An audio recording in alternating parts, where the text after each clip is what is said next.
the Columbia Network takes pleasure in bringing you Suspense.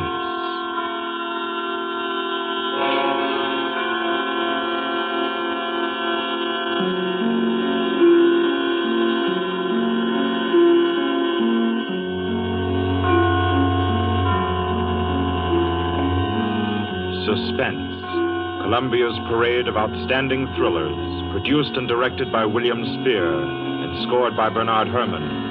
The notable melodramas from stage and screen, fiction and radio, presented each week to bring you to the edge of your chair, to keep you in suspense.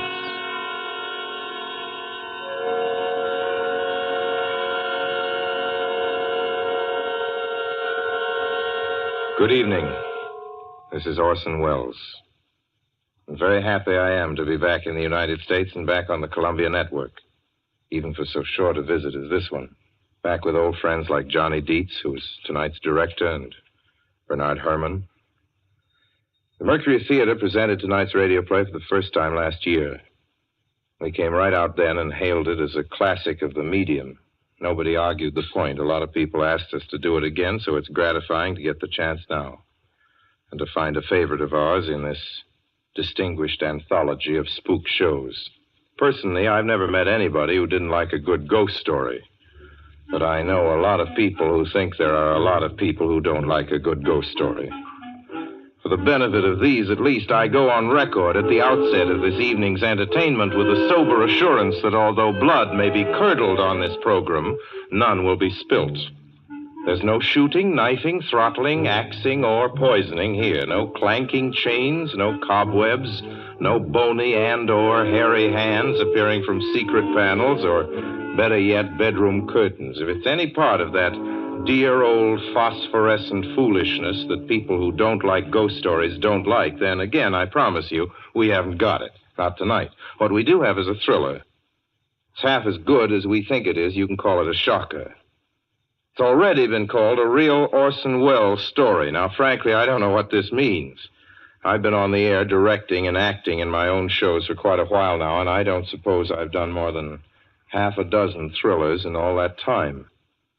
Honestly, I don't think even that many, but it seems I do have a reputation for the uncanny. Quite possibly, a little escapade of mine involving a couple of planets, which shall be nameless, is responsible. Doesn't really matter. Don't think I disapprove of thrillers. I don't.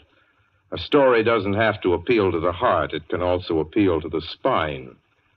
Sometimes you want your heart to be warmed, and sometimes you want your spine to tingle.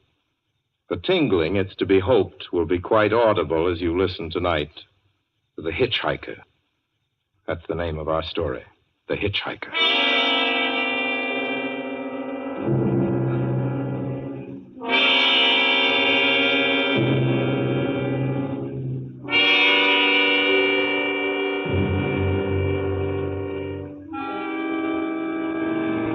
I'm in an auto camp on Route 66, just west of Gallup, New Mexico. If I tell it, perhaps it'll help me. Keep me from going crazy. I gotta tell this quickly. I'm not crazy now. I feel perfectly well, except that I'm running a slight temperature. My name is Ronald Adams.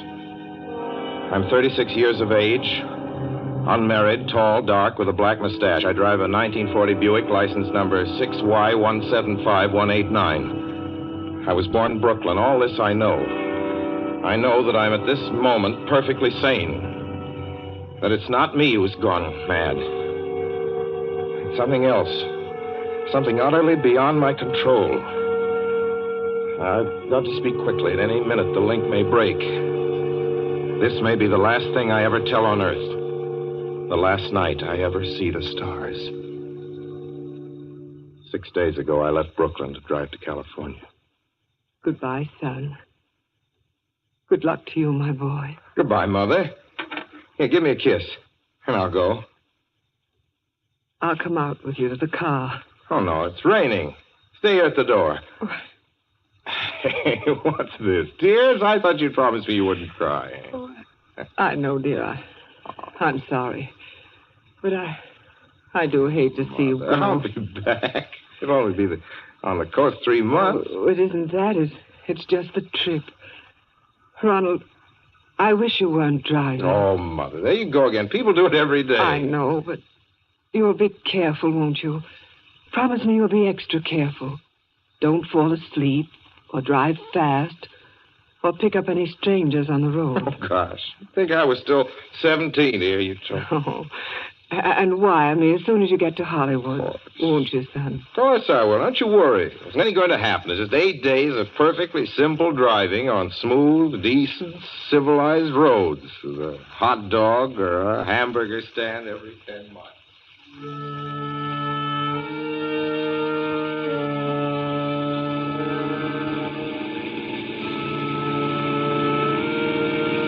I was in fine spirits. The drive ahead of me, even the loneliness, seemed like a lark. I reckoned without him. Crossing Brooklyn Bridge that morning in the rain, I saw a man leaning against the cables. He seemed to be waiting for a lift. There were spots of fresh rain on his shoulders.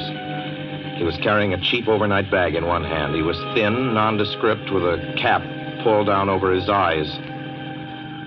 I would have forgotten him completely, except that just an hour later, while crossing the Pulaski Skyway over the Jersey Flats, I saw him again. At least, he looked like the same person. He was standing now with one thumb pointing west. I couldn't figure out how he got there, but I thought probably one of those fast trucks had picked him up, beaten me to the Skyway, and let him off. I didn't stop for him. Then late that night, I saw him again. It's on the new Pennsylvania Turnpike between Harrisburg and Pittsburgh. It's 265 miles long with a very high speed limit. I was just slowing down for one of the tunnels when I saw him, standing under an arc light by the side of the road. I'd seen quite distinctly the bag, the cap, even the spots of fresh rain spattered over his shoulders. He hallooed at me this time. Hello! Hello! I stepped on the gas like a shot.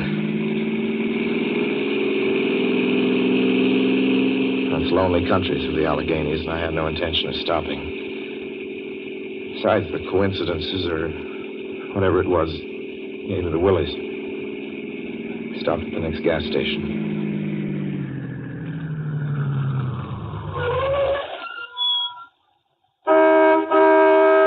Yes, sir.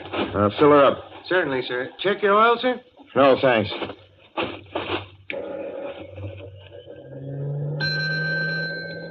Nice night, isn't it? Yes. It hasn't been raining here recently, has it? Not a drop of rain all week. Oh? Oh, I suppose that doesn't done your business any harm. Oh, people drive through here all kinds of weather. Mostly business, you know. There aren't many pleasure cars out on the turnpike this season of the year. I suppose not. What about hitchhikers? Hitchhikers here? What's the matter? Don't you ever see any? Not much. If we did, it'd be a sight for sore eyes. Why? Oh, I'd be a fool who started out to hitch rides on this road. Look at it. Then, you've never seen anybody? No. Maybe they get the lift before the turnpike starts. I mean, you know, just before the toll house. But then it'd be a mighty long ride. Most cars wouldn't want to pick up a guy for that long a ride. And, you know, this is pretty lonesome country here. Mountains and woods. You ain't seen anybody like that, have you? No. Oh, no, not at all. It's just a technical question. I see. Well, that'll be just $1.49 with the tax.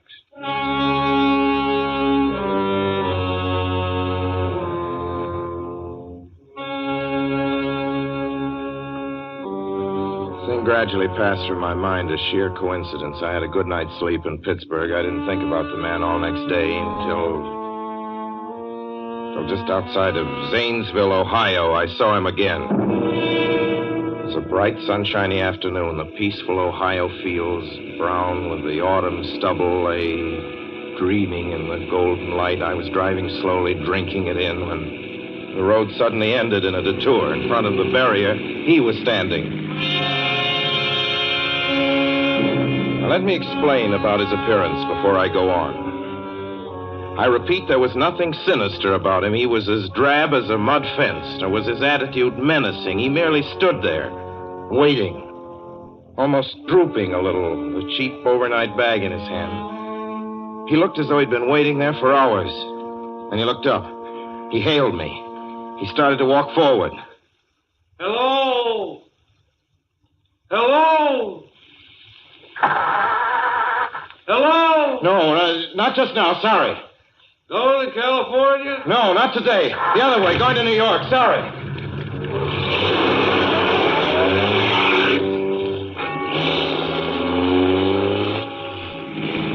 After I got the car back on the road again, I felt like a fool. Yet the thought of picking him up, of having him sit beside me, was somehow unbearable. At the same time, I felt, more than ever, unspeakably alone.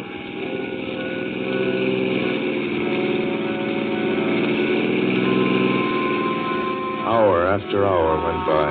The fields, the towns ticked off one by one. The light changed. I knew now that I was going to see him again. And though I dreaded the sight, I caught myself searching the side of the road, waiting for him to appear.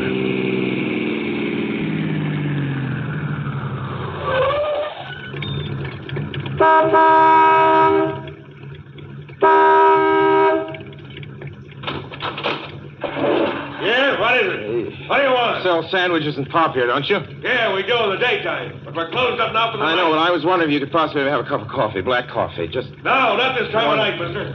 My wife's the cook. She's in bed. No, don't shut the door, please. Listen, just a minute ago... just a minute ago, there was a man standing here right beside the stand, a suspicious-looking man. I don't mean to disturb it. You see, I was driving along when I just happened to look, and there he was. How's he doing? Well, nothing. You've been taking a nip. That's what you've been doing. Now, on your way before I call out Sheriff Oates.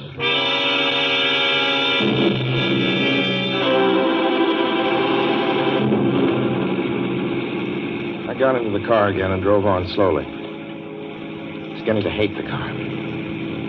If I could have found a place to stop, to rest a little. I was in the Ozark Mountains of Missouri now. A few resort places there were closed, only an occasional log cabin, seemingly deserted. That's all that broke the monotony of the wild, wooded landscape. I had seen him at that roadside stand. I knew I'd see him again. Maybe at the next turn of the road.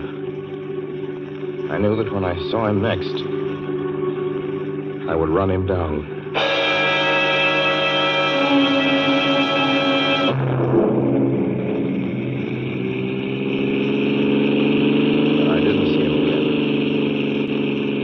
See him until late next afternoon. I stopped a car at a sleepy little junction just across the border into Oklahoma to let a train pass by. When he appeared across the tracks, leaning against a telephone pole. Perfectly airless, dry day. The red clay of Oklahoma was baking under the southwestern sun. Yet there were spots of fresh rain on his shoulders. I couldn't stand that. Without thinking, blindly, I started the car across the tracks. He didn't even look up at me. He was staring at the ground. I stepped on the gas hard, veering the wheel sharply toward him. I could hear the train in the distance now, but I didn't care. And something went wrong with the car. The train was coming closer. I could hear its bell ringing and the cry of its whistle. Still, he stood there. And now I knew that he was beckoning me to my death.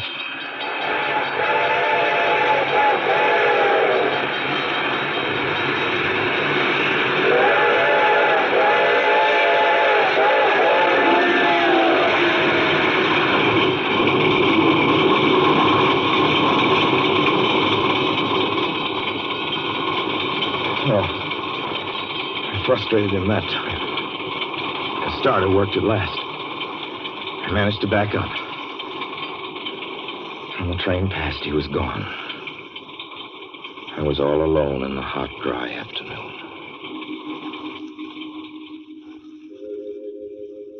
After that, I knew I had to do something.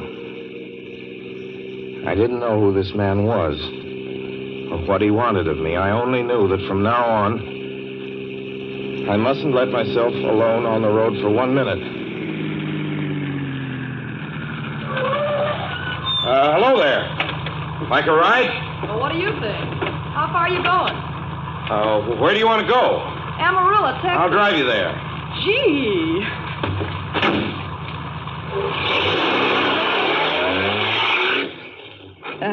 You mind if I take off my shoes? My dogs are killing me. Go right ahead.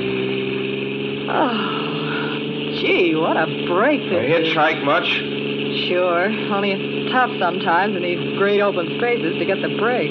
I should think it would be, though I'll bet you get a good pickup in a fast car. If you did, you could get places faster than, say, another person in another car, couldn't you? I don't get you. Well, take me, for instance. Suppose I'm driving across the country, say, at a nice, steady clip, about 45 miles an hour. Couldn't a girl like you just standing beside the road waiting for a lift beat me to town? Or any town, provided she got picked up every time in a car doing from 65 to 70 miles an hour? I don't know. What difference does it make? Oh, no difference. It's just a crazy idea I had sitting here in the car. Imagine spending your time in a swell car thinking of things like that. What would you do instead? What would I do? If I was a good-looking fellow like yourself, why, I just enjoy myself every minute of the time. I'd sit back and relax. And if I saw a good-looking girl along the side of the road, hey, look out! Did you see him? See who? A man standing beside the barbed wire fence. I didn't see anybody. It wasn't nothing but a bunch of cows and a wire fence. No? What'd you think you was doing? Trying to run into the barbed There's wire a man fence? there, I tell you. A thin gray man with an overnight bag in his hand. And I was trying to run him down. Run him down? You mean kill him? Say you didn't see him back there? You sure? I didn't see a soul. As far as Watch that's concerned... for him the next time and keep watching. Keep your eyes peeled on the road. He'll turn up again. Maybe any minute now. There! Look there!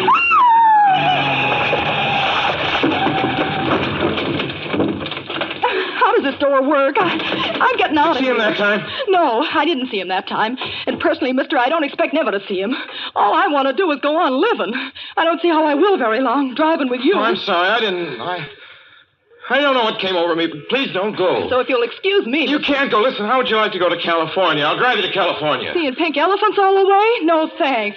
Thanks just the same. Listen, please, just 1 minute, please. You know what I think you need, big boy? Not a girlfriend. Just a good dose of sweet... Please.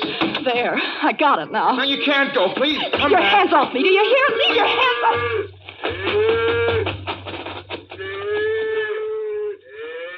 She ran from me. As though I were a monster. A few minutes later, I saw a passing truck pick her up. I knew then that I was utterly alone. It was in the heart of the great Texas prairies. There wasn't a car on the road after the truck went by. I tried to figure out what to do, how to get hold of myself. If I could find a place to rest, or even if I could sleep right here in the car for a few hours along the side of the road. I was getting my winter overcoat out of the back seat to use as a blanket when I saw him coming toward me, emerging from the herd of moving steer. Hello?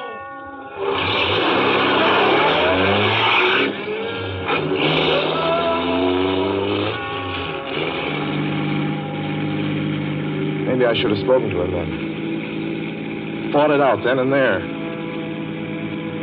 For now, he began to be everywhere. Wherever I stopped, even for a moment, for gas, for oil, for a drink of pop, a cup of coffee, sandwich, he was there. I saw him standing outside the auto camp in Amarillo that night when I dared to slow down. He was sitting near the drinking fountain of a little camping spot just inside the border of New Mexico. He was waiting for me outside the Navajo reservation where I stopped to check my tires. I saw him in Albuquerque when I bought 20 gallons of gas. I was afraid to stop now. I began to drive faster and faster. I was in lunar landscape now. The great arid mesa country of New Mexico. I drove through it with the indifference of a fly crawling over the face of the moon. Now he didn't even wait for me to stop. Unless I drove at 85 miles an hour over those endless roads, he waited for me at every other mile. I'd see his figure, shadowless, flitting before me, still in its same attitude, over the cold, lifeless ground. Flitting over dried-up rivers, over broken stones cast up by old glacial upheavals. Flitting in that pure and cloudless air. I was beside myself when I finally reached Gallup, New Mexico this morning.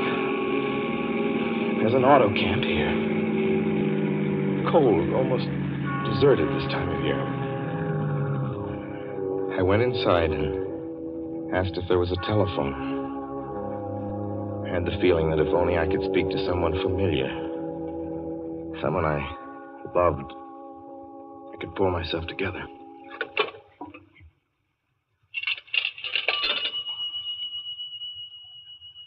Your call, please. Long distance. Long distance, certainly. This is long distance. I'd like to put in a call to my home in Brooklyn, New York. I'm Ronald Adams. The number is Beechwood 200828. Certainly, I will try to get it for you. Albuquerque. New York for Gallup. New York. Gallup, New Mexico, calling Beechwood 20828. I'd read somewhere that love could banish demons.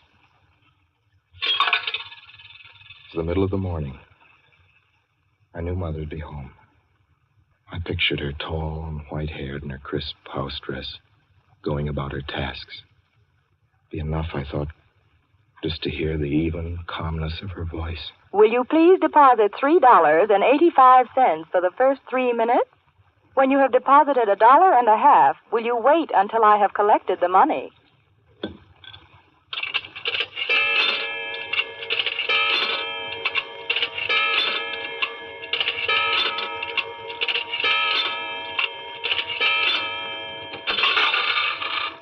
All right, deposit another $1.50.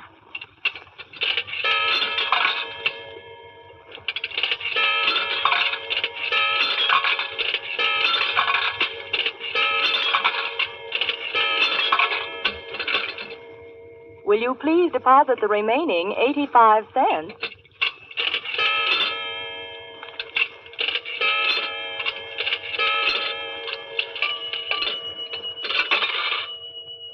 Ready with Brooklyn. Go ahead, please. Hello? Hello?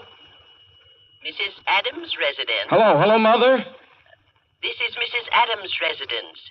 Who is it you wish to speak to, please? What? Oh, who's this? This is Mrs. Winnie. Mrs. Winnie? I don't know any Mrs. Winnie. Is this Beechwood 20828? Yes? Where's my mother? Where's Mrs. Adams? Mrs. Adams is not at home. She's still in the hospital. The hospital? Yes. Who is this calling, please? Is it a member of the family? Well, what's she in the hospital for? She's been prostrated for 5 days. Nervous breakdown. But who is this Nervous calling? breakdown?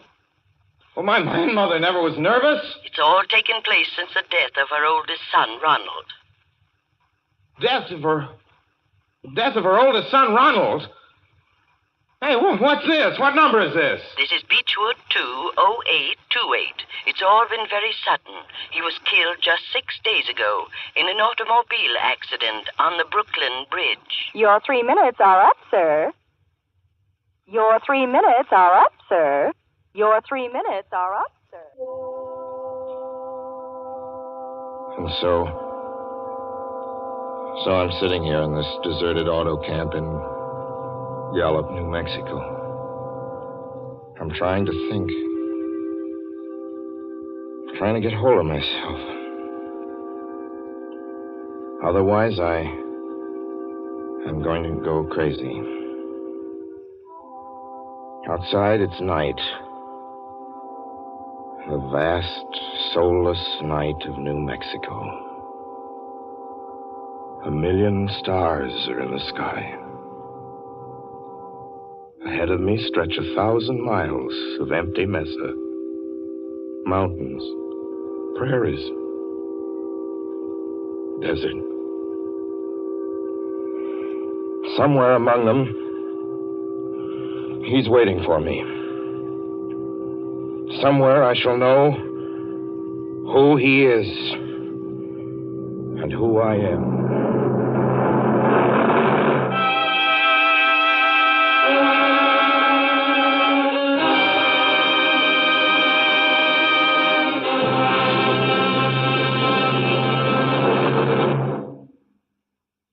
So ends The Hitchhiker, and to Orson Welles our considerable thanks for his playing of the title role. Mr. Welles? Help wanted. Men, women, and children. Nature of work, hard, monotonous, back-breaking labor. Hours, 75 a week minimum. Pay, few cents an hour. Added inducement, 2 meals a day, including several ounces of bad bread and a cup of thin soup. Don't delay. Apply at once. How'd you respond to a want ad like that, Mr. and Mrs. American working man and woman? You'd laugh, wouldn't you, and throw the paper in the trash basket. Dismiss the whole advertisement as some kind of a joke. But believe me, it's no joke. It's a simple statement of the working conditions that exist today in Nazi Germany and the conquered countries under Nazi rule. It's also an exact statement of the working conditions that will be imposed on you and every member of your family if the Nazis win this war. You yourself personally can stop them from winning, as you know. You don't have to give up your well-paid job to do it. You needn't have to be a soldier or a sailor or an airman or a nurse or a war worker to ensure American victory. Uncle Sam doesn't ask plain, ordinary, hard-working citizens like you to give him anything. All he does ask very seriously and very urgently is that you loan him 10 cents out of every dollar you make. That's all there is to it. Lend Uncle Sam a dime to win this war, and he'll pay you back with interest when he's won it. The easiest, most convenient way to lend him these dimes is to enroll in the payroll savings plan. Just tell your boss to deduct 10 cents from every dollar he pays you and lend it to Uncle Sam in your name. Sign up for this simple savings plan today, and when victory comes, you'll have war bonds in your pockets instead of Axis bonds on your wrists. Suspense will be heard again 2 weeks from tonight. Next Wednesday night, September 9th, the Columbia Broadcasting System will present over many of these stations at 9:30 p.m. Eastern Wartime an address by W. Averill Harriman, the United States Lend-Lease Administrator in London. Mr. Harriman, as the personal representative of the President of the United States, attended the Moscow conferences between Winston Churchill and Joseph Stalin. Next Wednesday's broadcast will be Mr. Harriman's first public address since his return to this country. Suspense is produced and directed by William Spear. John Dietz was our guest director this evening. Tonight's radio drama was written by Lucille Fletcher. The original score was by Bernard Herrmann.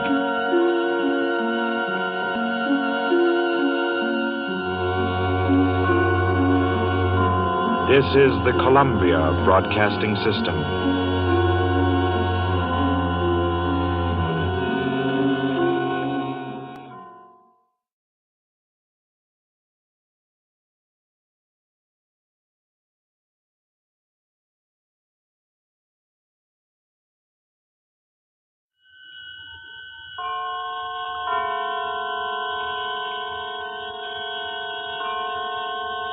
The Columbia Network takes pleasure in bringing you Suspense.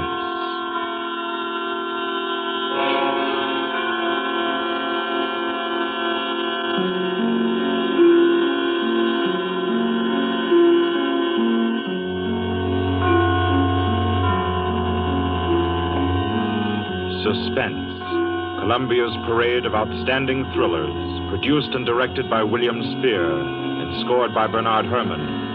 The notable tonight's radio play for the first time last year. We came right out then and hailed it as a classic of the medium.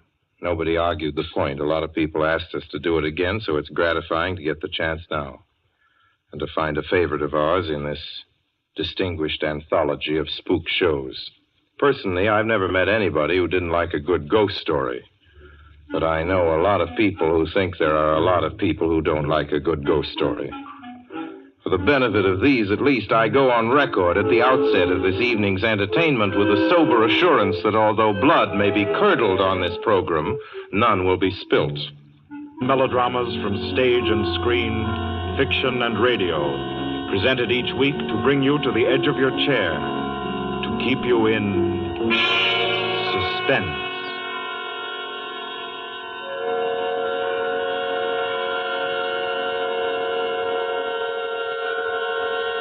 Good evening. This is Orson Welles. I'm very happy I am to be back in the United States and back on the Columbia Network, even for so short a visit as this one.